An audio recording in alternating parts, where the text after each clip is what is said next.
Hello, my name is Dr. Tahir Mahmood. I'm consultant at the London Osteoporosis Clinic.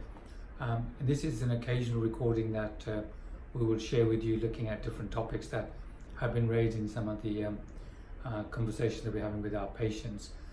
One question that does come up sometimes is the kind of considerations that one should have when looking to travel, and in a patient who has arthritis, what sort of things that might be worth considering.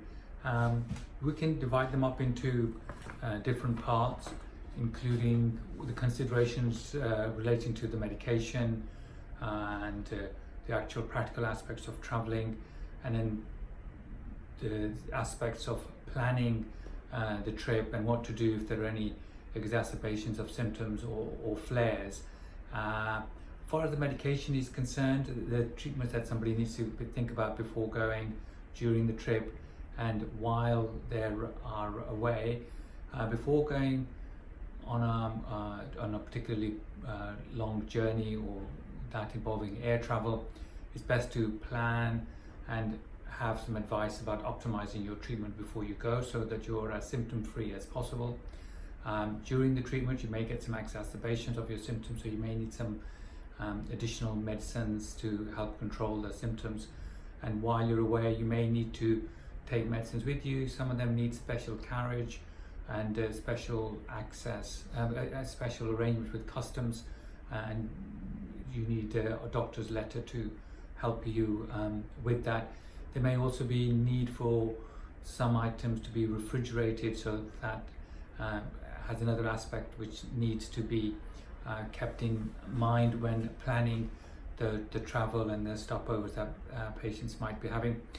The other aspects of actual practical aspects of traveling is not only do you need to allow extra time to get from different parts of your journey or traveling within the airport. If you are particularly symptomatic, you may need special assistance, and most airports will be able to assist with that, but they obviously need booking beforehand, and you may need some medication which help control your symptoms while you're traveling, but you have to be mindful of being able to continue with your medicines while you're traveling, and not to miss any of the doses in case that worsens the symptoms.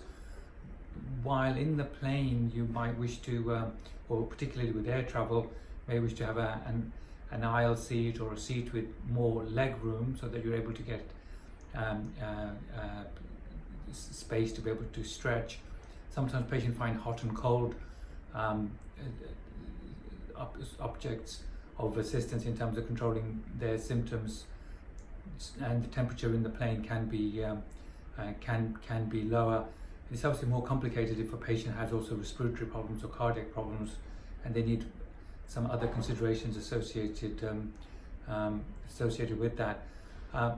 More practical, another practical aspect is really to be able to have luggage which has wheels on it, or is in not oversized or overly heavy, so that you're not causing any injuries or difficulty with managing it while traveling.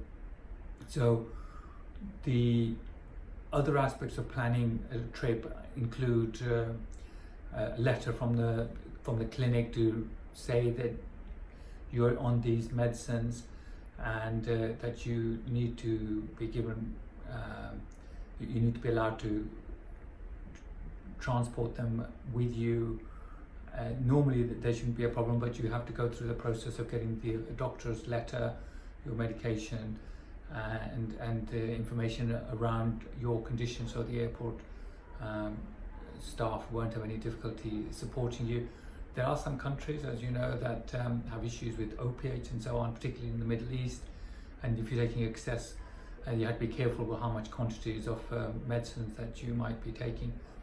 Another point to keep in mind is that you may get flares of your arthritis while away, and there should be a plan with your clinicians how to deal with those, and you should have medicines to support with that. A lot of the times when our patients are away, we are able to do video or phone consultations to support them, and if necessary, you can even get medicines to them, but hopefully that would be not necessary if some arrangements have already been placed and medicines have been taken with the patient. So one of the other things that we find that has a big impact on patients traveling, particularly air travel or for a prolonged period of time, is that sometimes their nutrition and exercise regimes get disrupted. We have a big focus on nutrition and exercise in the clinic, and we're keen for patients to be mindful of that throughout their time normally, or even when they're traveling. And so please be conscious of that. Don't necessarily miss meals, or don't eat the right amounts, or get dehydrated, or not exercise. Even relatively fit patients, when they're taken out of their normal routine, they may not do as much exercise as possible. A quick example, a patient of mine recently was away in their holiday home, just in the Channel Islands, and not doing the normal exercise over a 10 to 14 day period. There was a loss of considerable amount of muscle mass, and all that needs recovering when they return. So there shouldn't be an issue with traveling with arthritis, particularly if it's planned, or if the normal aspiration of our clinic at least is to focus on patients being symptom-free, drug-free and treatment-free, and therefore they shouldn't have any restrictions or problems. But if they are in the process of getting treatment and becoming that end stage of being symptom-free and off treatment and don't need any clinical input, there are things that we can do before they travel, and certainly things they can be mindful of while they're traveling and as they're away.